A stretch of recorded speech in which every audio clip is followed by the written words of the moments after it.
ni Brad Jonathan, duga gira naman ta. Sabi ko, sa Middle East lang gira.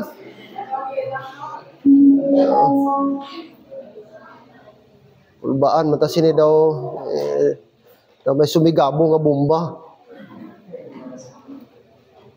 Hello, hello. Hello. Wala. Oh, itong wireless na lang. Atong may wire na lang. Lagi siya, pwede di siya match. I-try itong ano, may wire. Okay, good morning, church. Kaya sana nakita nating need natin. Sa ganitong panahon, kailangan talaga natin ng genset. No? Di pa man natin kaya yung solar. I wish sana na magkaroon tayo ng solar power. Kaya wala din na tayo kailangan magbili ng fuel. Kaya kung mag-generator ka, kailangan crudo or gasolina. Maingay pa, mausok pa, mabaho pa. Samantala kung solar, at least tahimik siya. Na wala tayong problemahin. Sige, try daw. Parang may mic pa na isa na may mic. Sige, try daw. I-try daw ito.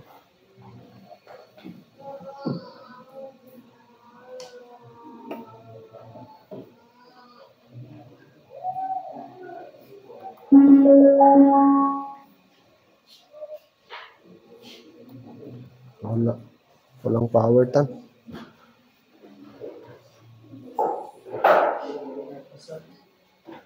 Sa may ano, sa loob. Wala siya.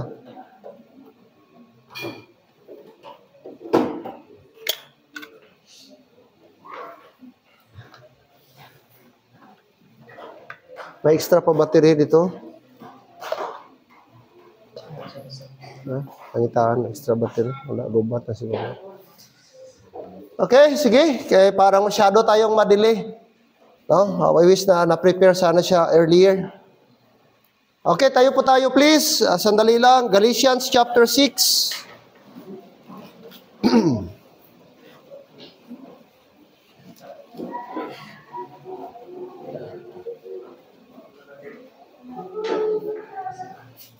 Nambik, baka may extra battery doon. Galatians chapter 6. Let us start reading verse 1 until verse number 10. Galatians chapter 6. Mga bata, huwag kayong magingay kaya walang mic, lalo nang di marinig si pastor. Kaya I hope tahimik tayong lahat. Mag-cooperate tayo para kahit papaano, no? Makatulong tayo kay pastor na hindi mag-effort. Kaya wala tayong mic. Brethren, in verse 1 altogether until verse 10, ready go. Brethren, if any man be overtaken in a fault, ye which are spiritual, restore such one in the spirit of meekness, considering thyself, lest thou also be tempted. Bear ye one another's burdens, and so fulfill the law of Christ. For if a man think himself to be something, when he is nothing, he deceiveth himself. But let every man prove his alone, and not in another. For every man shall bear his own burden. Let him that is taught in the word communicate unto him that teacheth in all good things. Be not deceived, God is not mocked. For whatsoever a man soweth, that shall he also reap. For he that soweth to his flesh shall of the flesh reap corruption. But he that soweth to the Spirit shall of the Spirit reap life everlasting. And let us not be weary in well-doing, for in due season we shall reap if we faint not. As we have therefore opportunity, let us do good unto all men, especially unto them who are of the household of faith. Amen. May God bless His word. This time, mag-pray tayo. Let's bow our head. Dear God and gracious Lord, this morning we come before you with realization and with acknowledgement, Lord, that we need you. We need your power. We need your strength. We need your wisdom, dear God, for us to be able na ma-appreciate namin at makita namin ang truth. Lord, I pray that you would sanctify and bless your word, the preaching, that, Lord, it will minister into the hearts and minds of your people. Help me, O God, give me strength, especially my voice, na, Lord, ito po ay ma-impart sa mga tao, marinig, at, Lord, resulta po ng conviction sa aming pong mga puso. Hayaan niyo, Panginoon, may free course ang Holy Spirit sa bawat isa sa amin. At umuwi kami, Lord, puno ang joy, puno ang excitement, puno, Lord, ang exhortation na aming isabuhay ang mga principle na aming natanggap sa pamagitan ng iyong salita. And today, Lord, ang aming atmosphere ay hindi kami komportable dahil mainit. But I pray that your people would be able to bear with us, bear with me in few minutes, Lord, na Panginoon, mas matindi pa ang impyerno compare dito. Kaya dapat ma-appreciate namin, Lord, ang iyong kabutihan sa aming buhay na niligtas niyo po kami. Salamat sa gospel. Salamat kay Jesus Christ na siyang nag-intervene sa cross upang ang sinumang mag-trust, magtiwala sa kanyang ginawa ay hindi na mapahamak sa impyerno, kundi magkaroon ng eternal life in heaven. Lord, I completely, Lord, commit to you this morning ang aming service. This I pray in Christ's name. Amen and amen. Okay, thank you, and please be seated. Hello. Hello. Ayaw niya talaga. Hindi siguro compatible talaga siya sa ano? Sige na. Full ng volume? Full na, Pastor. Hello. Uy. Ano? Wala kita, sir. Wala nang ibang mic dyan na may kuhan? Dyan sa ilalim na may wire? Ayaw talaga mag-cooperate ng mic. But anyway, our message today, be not weary in well-doing. Amen? Be not weary in well-doing. Doing good in today's world is not easy. Amen? Ang paggawa ng mabuti sa panahon ngayon na hindi po madali. No? Society's morals are shifting. What is good before is now called evil. Tama? Ang gina-consider nating tama sa mata ng mga tao ngayon, mali. And evil, and what is evil before is now accepted as good. Yung dati na mali, ngayon acceptable na. Tanggap na. Yun na ang trending ngayon.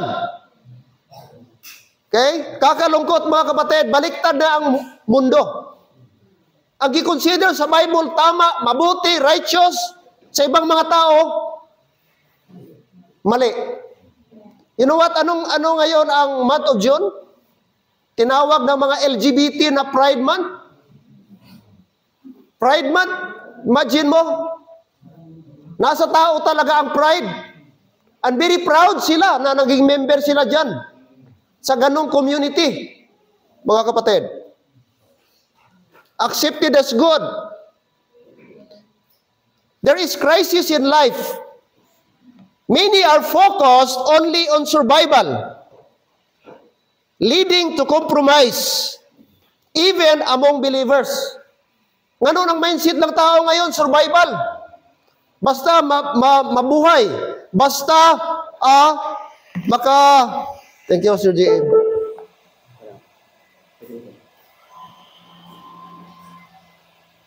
All right?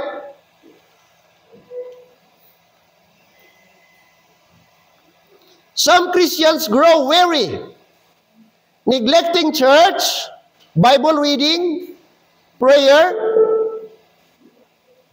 and giving. Bakit may nagatuktok kayo ito? Patayin na lang.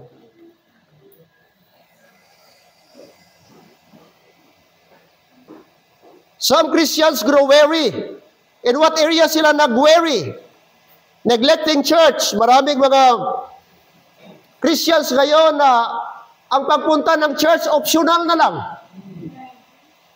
Parang fa-feeling na lang. Parang kung gusto ko lang magpunta ng church, gusto ko. But hindi kayo pwedeng mag-demand sa akin. Huwag niyo akong pwersahin. Huwag niyo akong pilitin. Parang ganun na lang ang mindset ng mga tao ngayon. When it comes to spiritual matters. Neglecting church, Bible reading, prayer, giving, supporting missions, and going soul winning. Yet there are still those, both saved and unsaved, who strive to do good amidst trials. But remember, goodness outside of Christ is vain. Amen? For our righteousness is as filthy rags, according to Isaiah 64 verse number 6. True goodness will only be acceptable when done and in true Jesus' name, and by His strength alone. No person is that good enough except Christ. The righteousness of God is in Him. Now this morning, let us learn how can we continue doing good and not grow weary. Let me give you 4 things to consider. Mga kapatid, starting verse number 1. Look at your Bible. Verse number 1. Apostle Paul said in verse 1, brethren, referring to the Christians, this is not for unbeliever, but this is for the believers. And it is applicable to us. Amen? Now, whenever we find the word brethren, it always refers to the Christians. And Paul said in verse 1, brethren, if a man be overtaken in a fault, may kapatid ka, may kapatiran ka, may kapwa ka na member, nahulog sa kasalanan. Are you listening? Look at verse 1. What are we going to do? Verse 1, ye, that is you and me, ye which are what? Spiritual. So this command is addressed to those who are spiritual. Ye which are spiritual, what are we going to do? What is the instruction? Ye which are spiritual, restore. Notice the word restore. Such one in the spirit of meekness. So we have the business, we have the duty as brethren in the Lord. Amen. That if there is someone who is brethren in the Lord, fall into sin, mga kapatid, ating gawin, we will not condemn. We will not despise. Instead, the Bible says we need to restore. The word restore, this is a medical term. Para po bang na bone ba na dislocate, ibalik mo siya sa dati. I-restore mo siya sa proper position, sa dating location niya. Restore. So that is our duty. That is our mandate as Christian. We have the ministry of restoration. Amen. Merong mga ngayon brad sa vlog na mga halos sira na brad, hindi na mag-function, pero i-restore nila, tanggalin nila, tapos anong gawin nila brad? Ibabad nila sa acid, tapos i-grinding nila.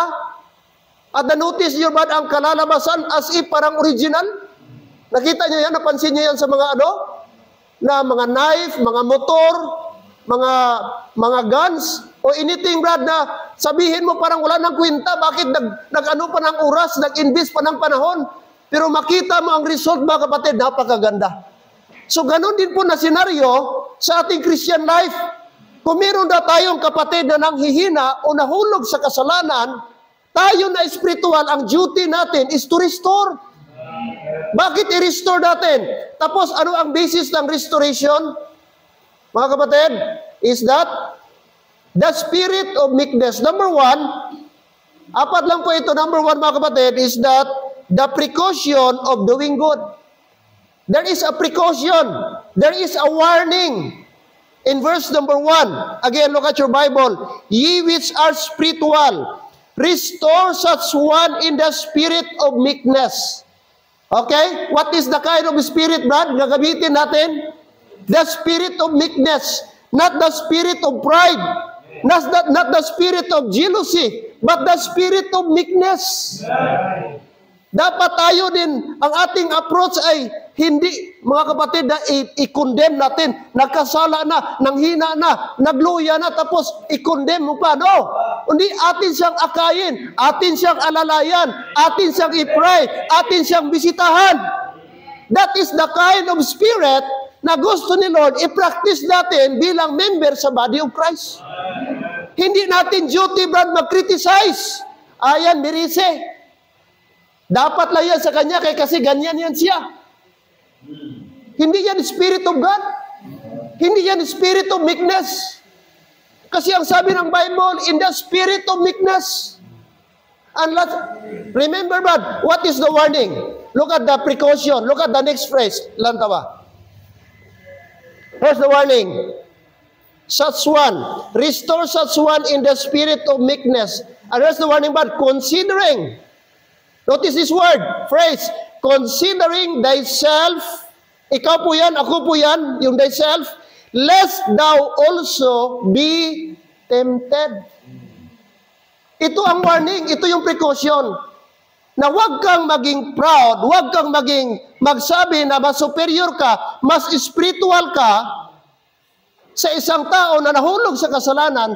Ang warning ng Bible, baka someday ikaw din katulad niya. Baka someday, anong nangyari sa kanya, possible din mangyari sa iyo. Kaya sa pag-restore, dapat maingat ka. We have the spirit of meekness. Kasi sino ba tayo, Brad? Sino ka? Sino ako? Nasabihin mo, ang nangyari sa kanya ay hindi pwedeng mangyari sa iyo. Ang nangyari sa kanya, hindi mangyari sa akin. Kaya, yun nga may kasabihan tayo, huwag kang magsalita ng tapos. Kaya baka sa huli, ikaw din. Kaya ito yung precaution. Lest, considering thyself, lest thou also be tempted. Kaya careful tayo mga kapatid. Amen? Wala tayong business talaga na mag-condemn. Kahit sabihin natin, grabe na yung tao, bumalik na sa mundo, nag-backslide na, parang ang buhay niya sira na, parang totally wala na talaga. Pero di natin masabi niyan. Kay God is gracious. God is merciful. At sino ako mga kapatid? Sino ka na mag-condemn sa Kanya? Kasi possible mga kapatid, mangyari din sa atin. Kaya ito po yung warning sa ating lahat mga kapatid. Look at verse number 2. Ano pa? Ang precaution. Mga kapatid, ano ang gawin natin? Bilang Christian, bear ye another's what? Burdens. So instead nga i-condemn natin, instead, i-despise natin ang brethren natin na nahulog sa kasalanan, ay ating akayin, tulungan, at kung ano ang problema niya, alalayan po natin.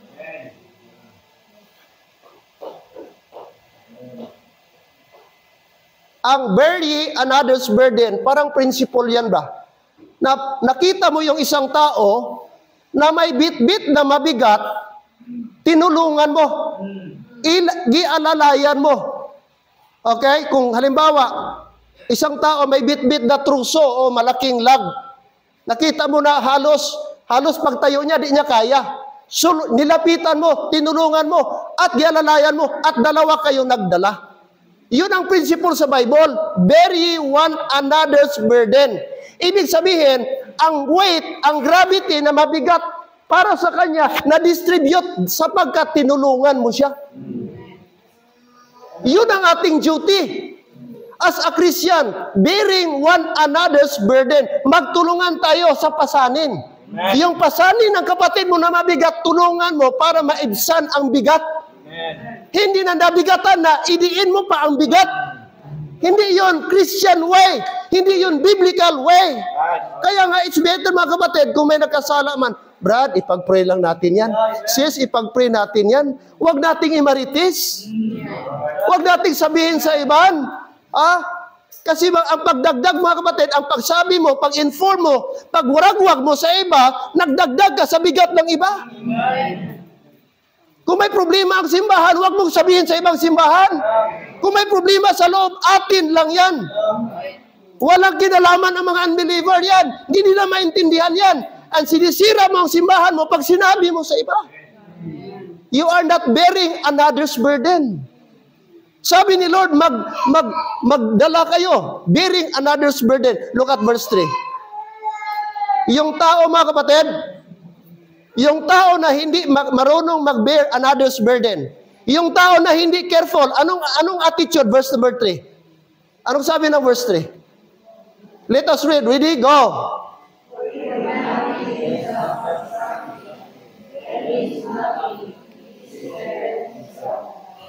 Sino ang tao na hindi marunong, Brad, mag-bear another's burden? Ano siya? Anong sabi sa Bible sa kanya? Deceiver. Deceiver. For if a man think himself to be something, itong taong ito, napasino-sino. Are you with me? Akala niya kung sino daw siya. He is something. He is somebody.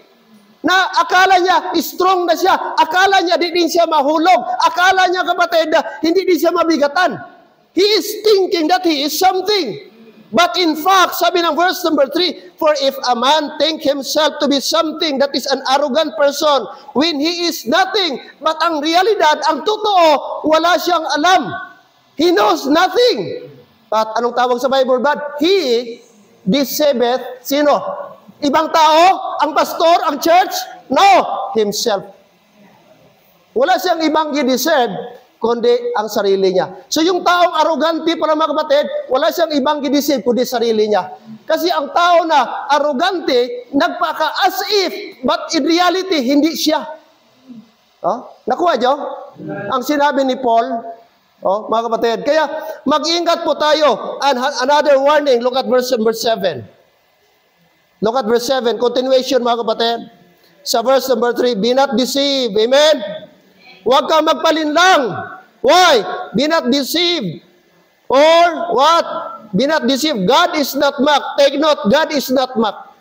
For whatsoever a man soweth, that shall he also what? Reap. Hey church, listen. Another precaution, God is not mocked. Hindi mo matikalan ang Ginoo. Hindi mo mataguan ang Ginoo. Hindi mo ma-joke-joke ang Ginoo. Amen. God is not mocked. Don't you know, hindi ka nakita ni Lord? It could be di ka nakita ng pastor gumawa ng kasalanan. It could be di ka nakita ng parents mo. It could be di ka nakita ng ibang member. But I will tell you, God is not mocked. Because God always sees you.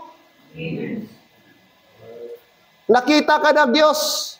Minsan sa tao tayo natatakot, pero wala tayong takot sa Diyos. That is a wrong mindset, mga kapatid. God is not mocked. Hindi mo ma-joke ang Panginoong Diyos, hindi mo matunto ang Ginoo. God is God. God is holy. God is righteous.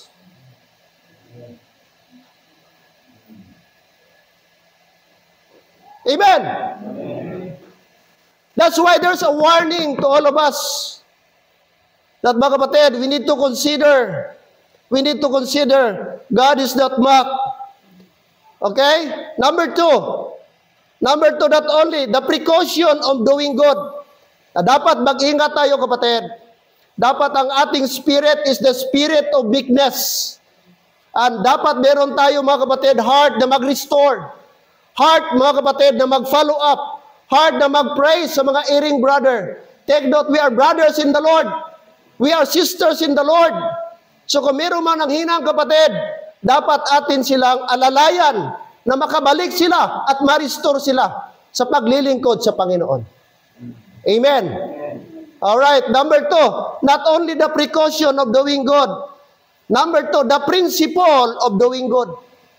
Look at the principle. Look at verse number 7. Verse 7 and 8. Be not deceived. God is not mocked. For whatsoever a man soweth, that shall also he reap. That shall he also reap. So ano ang principle sa Bible, Brad? Sowing and reaping. Hello, amen? Sowing and reaping principle. Hindi mo yan ma-deny. Sabi ng Bible, kapag ano ang gitanim mo, yun din ang aanihin mo. Now, there are two things we need to remember. Number one, what kind of seed we are going to sow? Anong klaseng seed ang dapat nating itanim? Hindi lang basta-basta magtanim. Nagbili ako sa ano tawag doon, Brad? Agribit supply ba yan? Yung gabinta, Brad, ng mga pouch, ng mga seeds. Punta ako the other day. Bili ako, ma'am, ng seeds ng, meron kayong seeds ng, pipino. Tingin siya, pipino. Meron. The other pa yun, nauna, nagtanim ako. Nagtaka ako, mga kapatid, na mga weeks na lang, wala pa nagtubo. So sabi ko, grabe, 1 week. Yan, di magtubo. 1 week na, siguro, mga 3 days, 4 days. Di ba dapat, siguro may maglabas na ng duda ako ba? Ay, nung tinignan ko, mga kapatid, ang pouch expired na pala. Meron man pala yung expiration. So, gibalik ko bang, anong gibaligyan nyo? Expired naman to, 2024 pa. 2025. Ay, sir, sorry sir, wala mo nabantayan. Nga expired na gali. Oo. So, yun, kahit ano mo katanom, kahit binyagan mo, abunuhan mo, hilamunan mo, kung ang seed, gitanom mo, dipiktibo, hello? Nakuha nyo? Wala ta sang i-expect nga ani. Kaya careful ta sa mga seeds nga dapat dato itanom. Hindi lang basta-basta nga may seed. Tanom ka na dayon. Situit nga ka na nga seed, nami nga seed. Ina nga seed, good kind of seed. Amen. Now, anong klase nga seed? Sabi ng verse number 8, look at verse 8, mga kapatid. Tingnan nyo po ang verse 8. Verse number 8, for he that soweth to his flesh, what? Anong anihon? For he that soweth to his flesh shall of the flesh, what? Reap corruption. So kung magtanom ta, sang liso nga para sa unod nun nga liso, kalibutanon nga liso, hindi Diyos nun nga liso. Nakuha nyo? Binhi, mga utod nga unod nun, lawas nun. Ano ang harbison niya? Korupsyon. Ano ng korupsyon? Madunuton. Madistract. Hindi makapulos. Hello? Tanong ngayong umaga, anong klaseng seed ang ginatanong mo, subong? Unod nun ba? Diyos nun ba na? Nga ano? Mga kapatid, yes, nami, ining building, flesh lang na. Inang pag-eskwela, flesh lang na. Inang negosyo, flesh lang na. Temporary lang na, mga utod. Are you with me? That's why ayaw ikambyo ang madunoton nga liso sa binhi nga hindi madunot. Kini temporary lang ni. Obra mo temporary, position mo temporary na. That is flesh. Someday ma-destroy na, someday madula na. That's why anong klase nga nga seed ang aton iso. Sabi ng Bible, anong sugpo niya, Brad? Verse number 8. Tingnan niyo po, verse 8.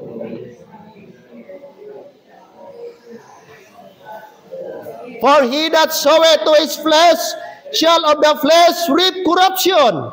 But he that soweth to the Spirit shall of the Spirit reap what?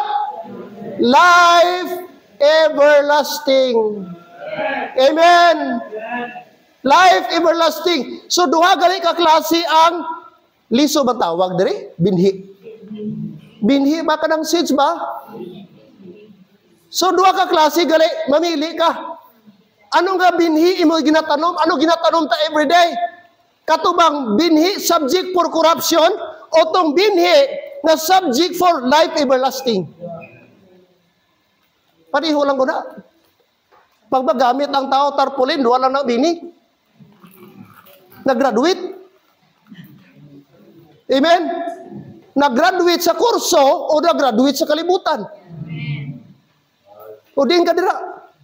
Sa din ka sa duha. Ano nga klase na tarpaulin na kabutang? Asay nag-graduate, we are proud of you o in loving memory. Hello? Amen. Diin ka dira. Careful ta sa aton ginatanom. Hindi lang basta-basta sadto si mga otodamo Kristohanon ga-invest sa mga bagay nga korupsyon. Hindi masama mag-eskwela, hindi masama mag-negosyo, hindi masama magpundar mga abyan, material nga butang. Pero kung ang masama, kung aton focus, dira na lang, kang ikambyo ta aton pagsimba, ikambyo ta aton pag-alagad nga, nakaon aton oras diya sa mga bagay nga ina, that is corruption. Ang tao karon ka compromise na brad kay survival. Allah, basta masapar, basta masapar, basta masapar. So sometimes, ang iya sa Ginoo, amat-amat na galit nato na kompetensya na. Amo na careful kita. Oh, ano sila sa Bible, Brad? Siya nga nagatanom sang jutay. Mag-aani sang damo? Amo bang principle sa Bible? The principle of sowing and reaping. Kung ano gitanom mo, amo man anihon mo. So kung gatanom ka sa pagdumot, makaani ka man sang pagdumot. Kung nagatanom ka sang paghikay, someday expect mo, mag-abot mo na sa imo. Pero kung gatanom ka, gugma, pagkalulo, ng peace, paghidait, mga utod, expect man ta. Kaya ang prinsipyo sa Bible will never change. Ano itanom mo, amo ginaimo anihon. Hindi pwede nga, nagtanom ka mangga, durian bunga. Imposible na siya nga. Para pa ta? Kaya ang tanong sa ating lahat, anong ginatanom ta? Everyday, anong ginatanom ta? Way ka mo kabalo, gatanom ta everyday? Mga ginikanan, way ka mo kabalo? You are living by example? Kaya di mga bata ta, very observant ta, si Clint pa lang. Oh? Mga bata karon grabe ka sharp na. Matanda na kayo, Brad. Ano ilang makita, mabatian, i-adapt na yun nila. Kaya mga ginikanan, double kita careful. Kaya ato mga bata, may gapang nilag. Hello, amen? Kaya hindi ka matingala, nga amo ning bata ko, amo ning hilablos ko, amo ning apo ko, hindi ka matingala kay amo nang gitanom mo. Amen. Amen. Mamangkot ka pa kung nga nag-amo ng apo mo, bata mo, tapos ikaw perbi upon. Istorya mo, mabatian nila. Mga bad words, mabatian nila. Tapos karon mamangkot ka, nag-amo mo ng apo ko, may istorya niya, ang baba sini. Pagsyuroy.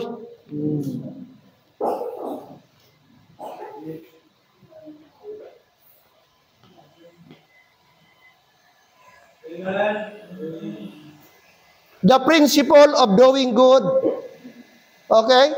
Sabi ng Bible, whatsoever a man soweth, that shall he also reap. Kaya mga kapatid, kung gusto ta mag-ani sa maayo, tanom ta maayo. Gusto ta mag-ani og blessing, magtanom ta blessing. Gusto ta mag-ani mga utod og mga abyan, mga maayong nga butang, magtanom ta maayong nga butang. Kaya ang principle sa Bible will never change, the sowing and reaping principle. Whatsoever a man soweth, that shall he also what? Reap. Reap, mga abyan. Oh. When you sow to the flesh, corruption. But when you sow to the Spirit, it is life everlasting. I want everlasting life, amen? I want spiritual things, mga kapatid, na mag-ani aton mga bata. That's why we need to sow seed that will result life everlasting. Amen? The principle of doing good. That's number 2. Alright? Number 3, kay mainit. Amen? What's number 1? The precaution of doing good. May warning. Number 2, the principle of doing good. There's a principle, the principle of sowing. Number 2, mga kapatid, let's remember what kind of seed we're going to sow. Number 2, what kind of place we're going to sow. Hindi lang ang seed i-consider natin bago tayo magtanim, kundi ang lugar na taniman natin. Kasi kahit, are you listening? Kahit ano kaganda ang seed, kung ang lupa na taniman mo, hindi naman maganda, may epekto din sa bunga. Tama? Kaya dapat ang lupa na taniman mo, proper din siya, suitable siya doon sa seed para magtubo. Maganda nga ang binhi, itanong mo sa bato. Anong batuhon? Tama? Itanong mo sa barason. Anong i-expect mo? I believe siguro ng balanghoy, paborito niya, medyo balas-balason. Pero kung gulay na ano ng klase nga tanom, dali na mapatay. Kaya once mag-init ng baras, pero tinakainit. So dapat ang aton pagtanom, hindi lang ang seed, i-consider ta, ang lugar man din ta itanom.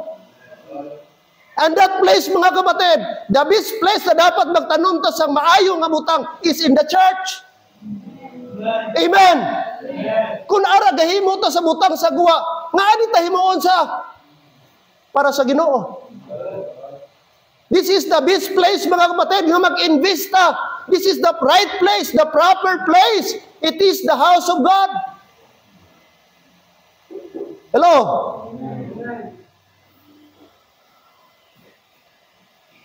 The principle of doing good.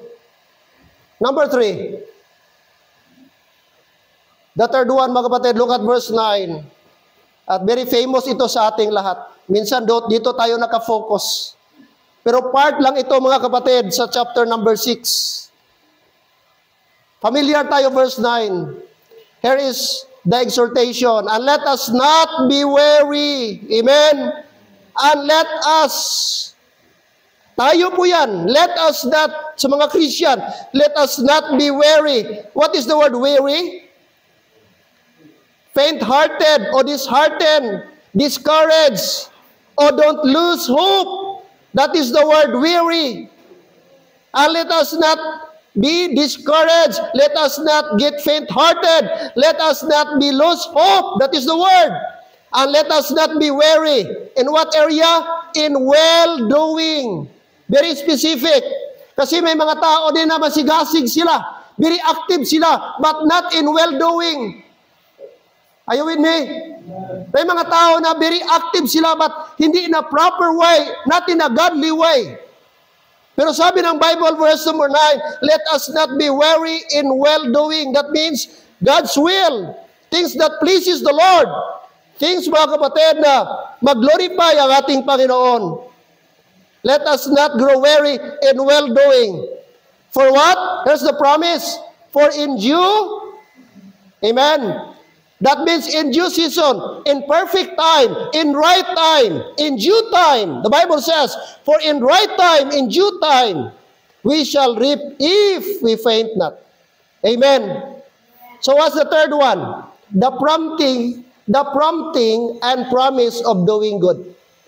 Ano ang mag-prompt sa atin? Ano ang mag-push sa atin? Ano ang mag-motivate sa atin? Bakit tayo, mga kapatid, maghimo, magawa ng mabuti? Because the Bible says, we shall reap if we faint not. Are you with me? But here's the one, Brad. Here is the condition. Notice the word if. Hindi pwede mag-expect ka ng blessing na wala kang gagawin. Hindi pwede na may harvest ka na wala kang gagawin. Kung ka-harvest ka, ga-enjoy ka sa material na bagay, tapos wala ka gatanim, that is questionable. Baka nangawat ka lang sa ibang tanim. Ang sabi ng Bible, okay, you shall reap if we faint not. Ibig sabihin, kung meron tayong ginawa, meron tayong gi-invest, sabi niya, we shall reap if we faint not. That is conditional. That means, if we faint not, if you continue investing, doing for God, you will reap someday. Amen? So meron po, mga kapatid, meron po siyang exhortation dito na dapat huwag tayong mag-faint. Kasi ang tendency talaga, ang totoo, by nature, Brad, madali tayong ma-weary. Amen? Madali tayong ma-discourage. Madali tayong ma-offend. Madali tayong masaktan. Madali tayong magtalikod. Madali tayong mag-stop. Kaya ang exhortation sa atin, and let us not be weary.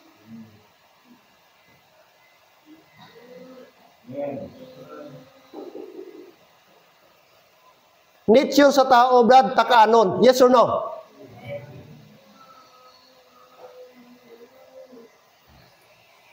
Pero may kasabihan, ang umaayaw ay hindi nagwawagi. Yes, We need to go on. We need to press on. For reward, not for our salvation.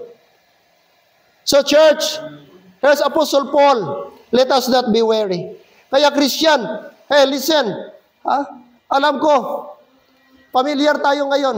Grabe na mga kapatid ang nangyayari sa Middle East. Alos di mo na ma-imagine. Pag manood ka sa balita, magtingin ka social media, ma-discourage ka. At ang ating only hope na lang is the blessed hope. The glorious coming of our Lord and Savior, the Lord Jesus Christ. Makasabi mo talaga, mga kapatid, na ang prophecy sa Ezekiel 38-39, unti-unti nang na-form, mga kapatid, na lahat ng mga bansa aatake sa Israel. At mag-form sila, mga kapatid. Alliance versus alliance. Ang alay ng Iran, Russia, North Korea, China, Pakistan, yan, mga major din yan na bansa. Ang Israel, Amerika, Canada, Australia, and America. So kung talagang mag-alay yan, World War III ang labas. Kasi may mga nuclear bomb na yan.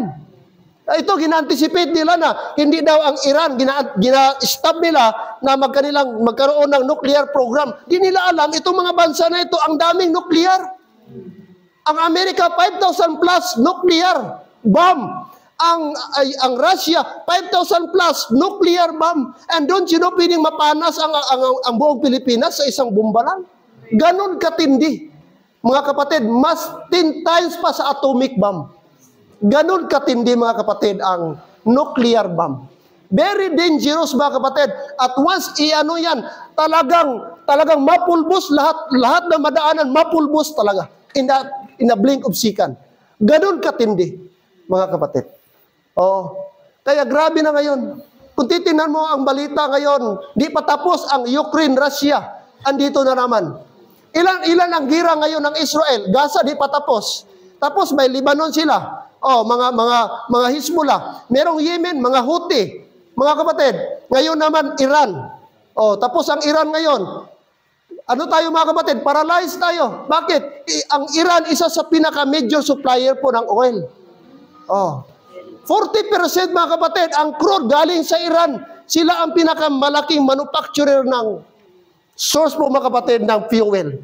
Ngayon, gibumbahan ang kanilang mga planta. Ano na ngayon, grabing pagsirit.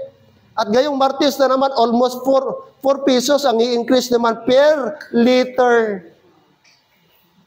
At alam natin, pag nagtaas ang oil, ang crude, mga kapatid, lahat apektado po yan.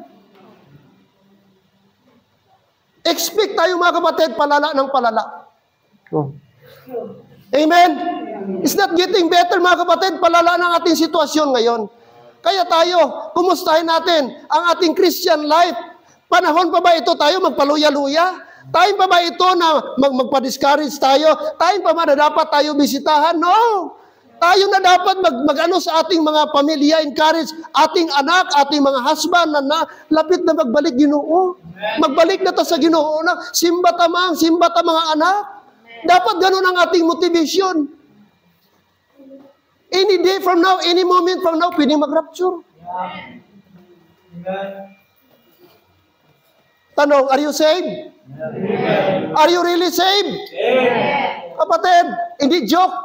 Kaya once nabiyaan ka sa rapture, I tell you, no more chance. Automatic, hintayin mo ang tribulation period para mag-survive ka.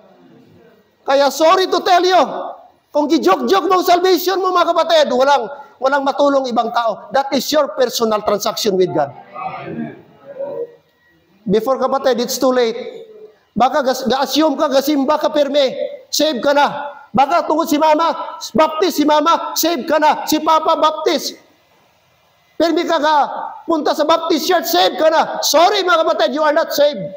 If that is your mindset. Only by believing the gospel. Trusting completely to the finished work of Christ on the cross. His death, burial, and resurrection is enough para ma-save tayo. Kaya mga kapatid, this is the greatest opportunity, greatest chance, ibigay ni Lord sa atin na ikaw at ako ay maligtas. Kung mapunta ka bang impyerno, that is your choice.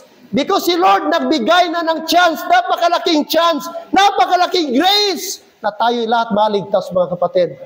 For God is not willing that any should perish, but that all should come to repentance. Ayaw ni Lord maimpyerno ka, kapatid. That's why He died for you. He loves you so much that He's willing to die on the cross, give His life and blood, so that once and for all, masave tayo mga kapatid. Why we should not get weary? Because we reap, we shall reap. That is sure promise. We shall reap. Not Jesus Christ said, if possible, no. Or maybe, no. He said, definitely. Sabi niya, we shall reap if we faint not. Pastor, the word shall is future pa. But that is the word exactly. That is the promise of God. And God is going to fulfill His promise. Because what God says, He mean it. Gagawin po niya mga kapatid. Because God is not a liar. Amen. We shall reap. Kaya tuloy lang tayo. Keep on soul winning. Keep on supporting missions. Mga kapatid, it's the time for us to invest for the Lord. Wala na doon sa kabila. Ngayon ang right time. Mag-invest tayo para sa Panginoon. Amen. Because someday we will reap. Fourth and final. Amen. It was number 1. The precaution of doing good. Number 2, mga kapatid, the principle of doing good. The principle of sowing and reaping. Alright? The third one, the prompting. The prompting and promise of doing good. May promise sa Lord kapag naggawa tayo ng good. Mag-promise siya, Brad, mag-harvest ka. And fourth and final, the privilege of doing good. The privilege of doing good. Look at verse number 10. Look at verse 10. Let us read verse 10. Ready? Read. As we have, therefore, opportunity, let us do good unto all men, especially unto them who are of the household of faith. Ano ang command? Anong kamandan? Let us, underline the phrase, let us do good unto all men. Pag sinabing all men, number one mga kapatid. Diyan ba tayo? Pag sinabing all men, kasama bang unbeliever? Yes or no? Yes! All men, notice the word, encircle the word, all men. Hindi lang tayo gagawa doon sa mga believers in the Lord, sa mga kapatid, fellow Christian. But sabi ng Bible, all men. Ibig sabihin, husband mo nga hindi pa saved, do good. Wife mo hindi pa saved, do good. Anak mo hindi pa saved, do good. Mga apo mo hindi pa saved, do good. Relatives mo hindi pa saved, do good. Amen. Wala tayo gagawa ng good para ma-save. Sabi nito, brethren na tayo. Save na sinabihan ni Paul. Hindi mga unbeliever, ginamit kanya brethren. Save na sila. Pero bakit by command? Do good. Because my command si Lord. To fulfill the law of Christ. Sabi ng verse number 2, mga kapatid. Do good. Kaya kung hindi natin sila madala sa gospel body, istorya, soul winning, don't you know na pwede natin sila ma-win through good works? Through our testimony? I was very sad, mga kapatid, and heartbroken. Last Sunday, ano pa ito? Father's Day, tama? May isang anak ng pastor sa Cagayan nag-suicide. Grabe. Kaya di niya makayanan ang emotion niya, the gravity, mga kapatid, of depression, anxiety, dahil sa nangyari sa family nila. So para sa kanya, ang weight, mga kapatid, napakabigat. Ang shame, ang resulta sa ginawa ng isang tao, tatay nila, sila ang nag-ani, siya ang nabigatan. And very sad, nagkuha ng belt, naghang, namatay, bata pa. At itong anak na ito, sa 4 na anak, pinakabunso, babae. Father's daughter, mga malapit sa tatay. At it was very shocking, mga kapatid. Anak ng pastor. Grabe. I don't know, parang kahapon gilibing.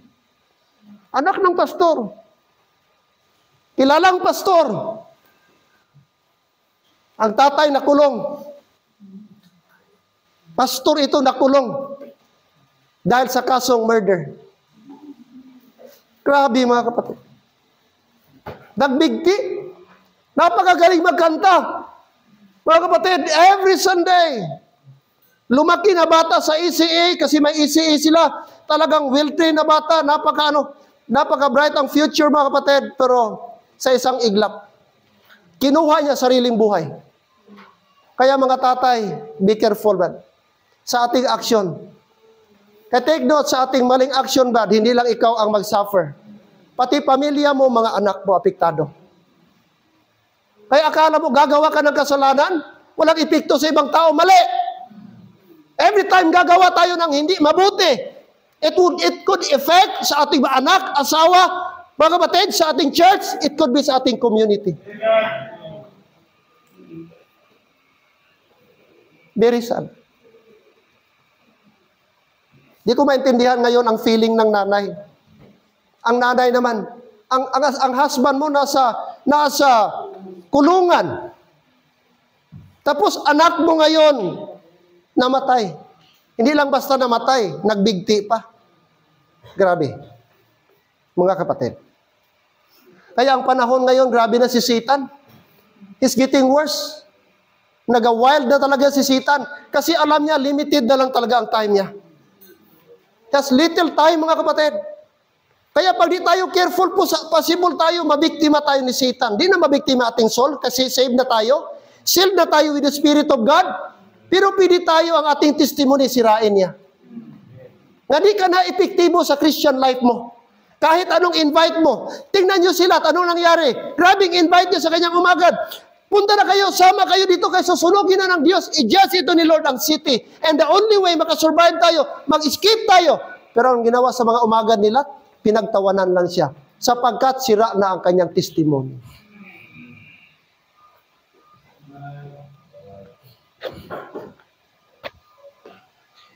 Mga kapatid, let us do good. Natanong, how can we show do good works sa mga unbelievers? Number one, by soul winning. Pangalawa, sa ating testimony sa paligid. Kaya careful tayo sa ating testimony. Kaya nag-observe yan sila sa atin. Hello? It could be relatives mo, pamilya mo na hindi pa saved. Dapat maging testimony ka. Kaya sabi ni Jesus Christ sa mga Hudyo, sabi niya doon, mga kapatid, let your light so shine before men, that they may see your what? Good works, and glorify your Father which are in heaven. They were commanded, mga kapatid. The privilege of doing good. Amen? It's a privilege, mga kapatid, makagawa po tayo ng mabuti. Alright. Unto all men, not only sa mga unsaved, let's do good.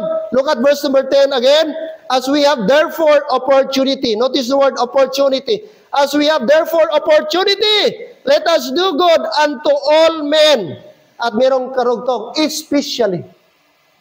Nakita niyo po, especially. Sino po yung special? Sabi ng Bible, especially unto them who are of the household of faith. Sino yan? Tayo na mga believer. Tayo na mga Christian. If there is something, mga kapatid, na bigyan natin o express natin ang ating goodness, yes, number one sa mga unsaved, pero mga kapatid, especially also unto them who are of the household of faith. Sa ating, alam niyo po, ito ang dilema sa mga Christians. Magaling tayo mag-entertain sa labas. Magaling tayo magpakita ng mabuti sa labas. Pero minsan di makita sa loob ang ating love. Minsan sa loob ba mag-away-away? Sa loob ba mag-inggitan? Sa loob ba andyan ang problema? How can we show to the world and outside, mga kapatid, na andyan ang love ni Lord?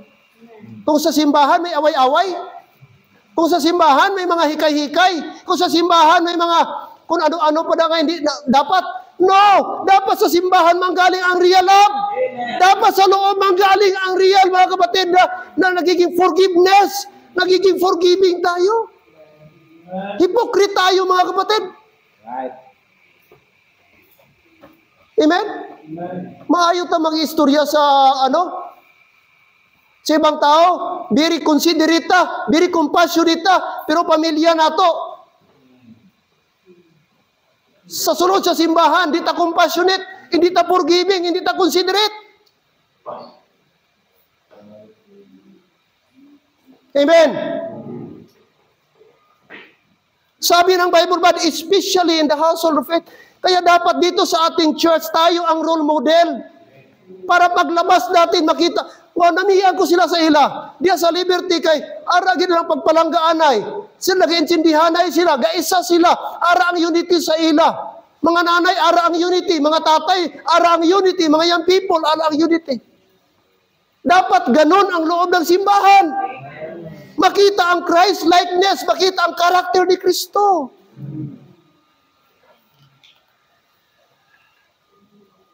Daw sa katatay nga,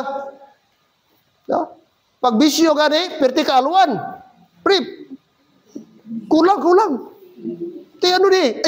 Problema. Ari. Oh, dua kalungnik. Ay, di lungnik pundador. Pigaw. Lungnik pang kinaraan. Pundador. Abot ang bata. Tinapay pang, halinda, si Paon na kakaroon. Kung karta. Si Paon na kakaroon ba? Nakuha nyo? Hypocrite po doon ang katatay. Plastic na tatay. Bisyo, grabe, mahata, giver, maalwan, why problema? Pero pag pamilya, perti ka dalok. Pang, wait, sudaan pang, ti ano? Ako, pumangkuton nyo. No? Mga kapatid, dapat hindi ganun. Kung meron mang dapat mahalin natin sariling pamilya natin. Ang take note, ang ating church, pamilya tayo dito. Kaya kung ano man dapat mapagkasunduan dito, mga meeting natin, mga contribution natin, hindi tayo magsige murmur. Hindi tayo magkumod-kumod. Ari naman, alamutan naman, July. Ito may untat, dihaw. Dugay-dugay naman, after naman ni July, Thanksgiving naman, iba. Wala, kung ano pa sunod rin. Opportunity na magamit tayo ni Lord. Blessing yan, kapatid, habang buhay ka. O di ka maghatag mo, mapatay ka. Amen? Minsan kapang ibabaw ang pagkadalog natin, selfish na masyado. Wait, nakabalo ang impact na blessing. Nakaminister ka. It is more blessed to give than to receive. Pero dami itong receive, pastora.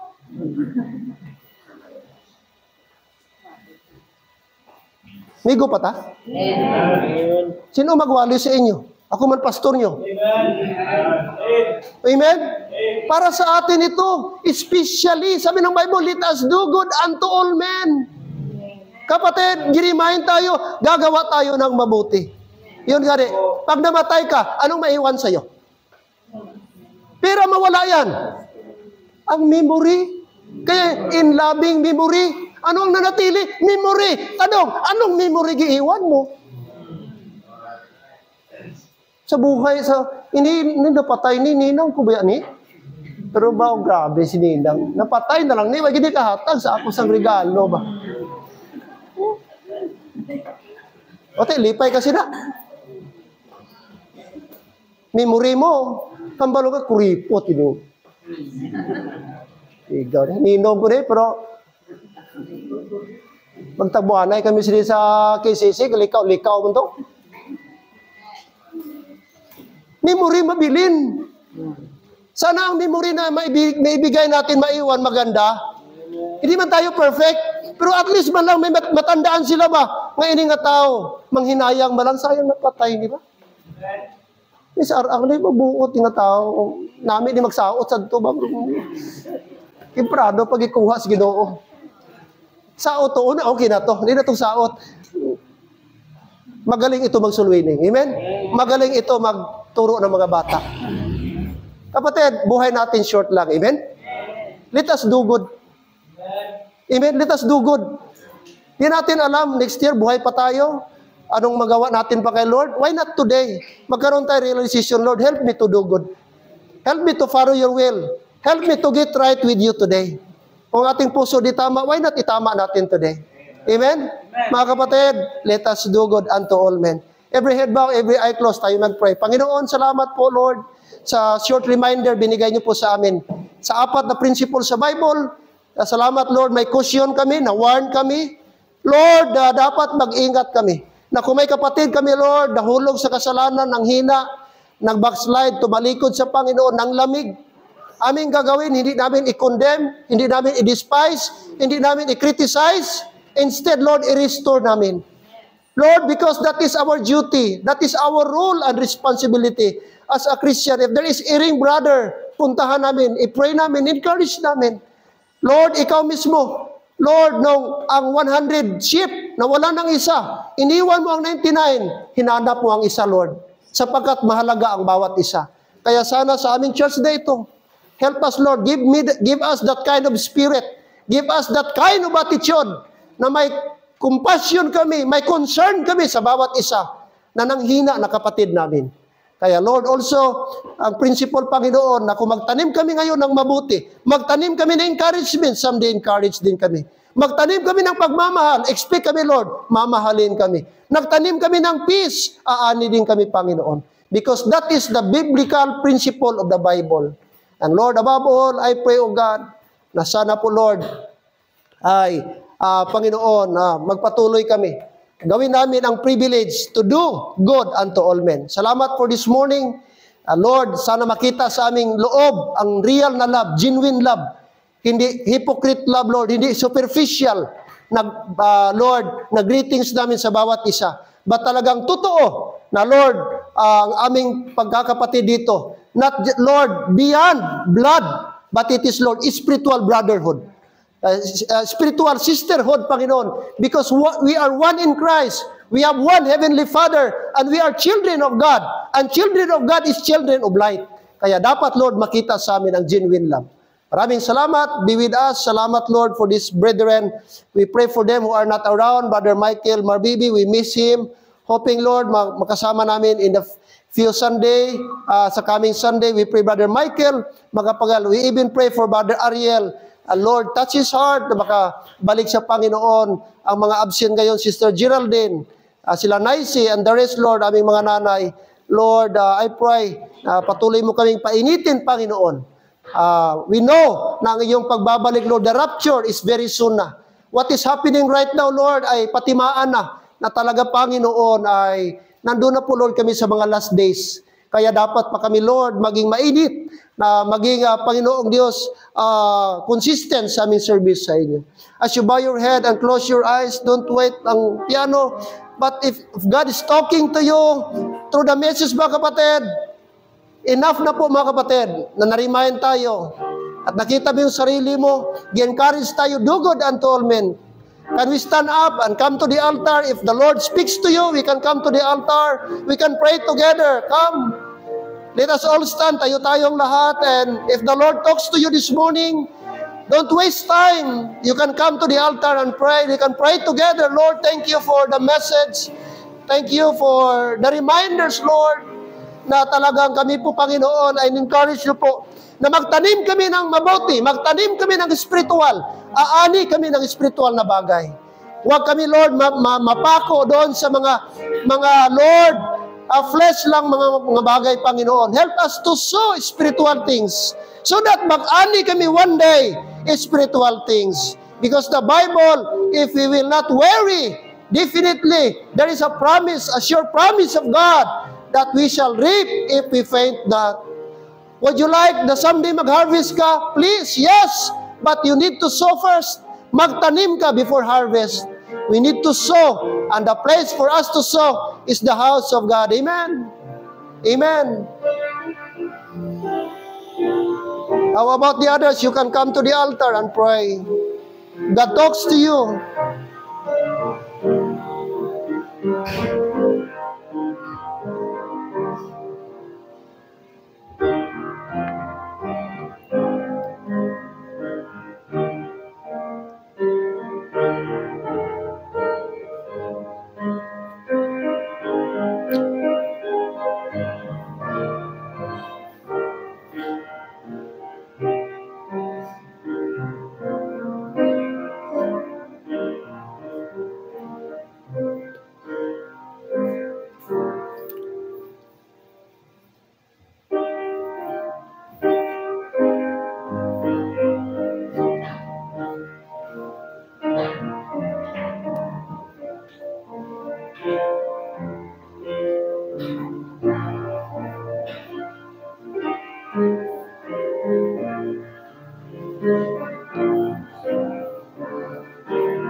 Meron bang willing mag-surrender today to become a choir member?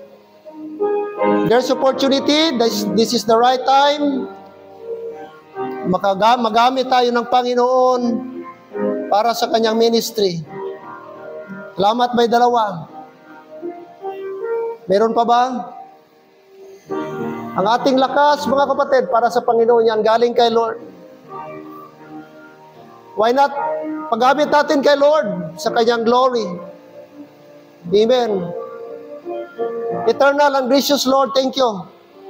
Thank you for this day na, Lord, hindi po naging balakid, hadlang ang brown out na hindi kami makapag-church today. Salamat na yung salita, Lord, ay hindi mahaharangan ng power interruption. Thank you, Lord, for the Holy Spirit na siya, Panginoon, patuloy na nag-work sa aming mga puso. And today, it's my prayer na sana mabaon namin, Lord, ang mga instructions sa amin sa pamagitan ng salita. Thank you also for this mga young people who gave their lives para, Panginoon, magamit ninyo sa inyong kalulhatian. It's my prayer, Panginoon, gamitin niyo po sila. Ang kanilang lakas, ang kanilang murang edad, ang kanilang mga boses, mga potensyal para sa inyong, Panginoon, kalulhatian. Bless them, Lord, sa ministry na kanilang gisurrender ang kanilang buhay. And I pray that they will give their full potential para po sa inyo. Maraming salamat, maging blessing sila sa choir ministry, music ministry sa aming church. Bless kay Jessa, kay Ria May, kay Jansen, kay Novin, maging kay Lord Iman. Bless these young people. Thank you for their lives. Panginoon, magiging testimony sila sa kanilang mga loved ones and family. All glory, honor, binabalik namin sa inyo, Panginoon. In Christ's name, amen and amen. O, harap kayo, dito kayo sa sentro. O, gitna kayo. Okay, dito. Amen, praise the Lord. Meron tayong mga apat na young people, dalawang magkapatid. Si Jessa at si, Ria May, si Jansen, si Nobin, at si Iman. Amen. Na nag-surrender to become part of the choir ministry. Amen. A round of applause. Palakpakan natin, mga kapatid. Glory to God, mga kapatid. So, sana magamit sila sa Panginoon. Later on, may short briefing si Pastor sa inyo sa office. Okay, maraming salamat. Okay? So, sige po, mamayang hapon, may briefing tayo doon sa office. May orientation. Okay, so, pwede na makabalik.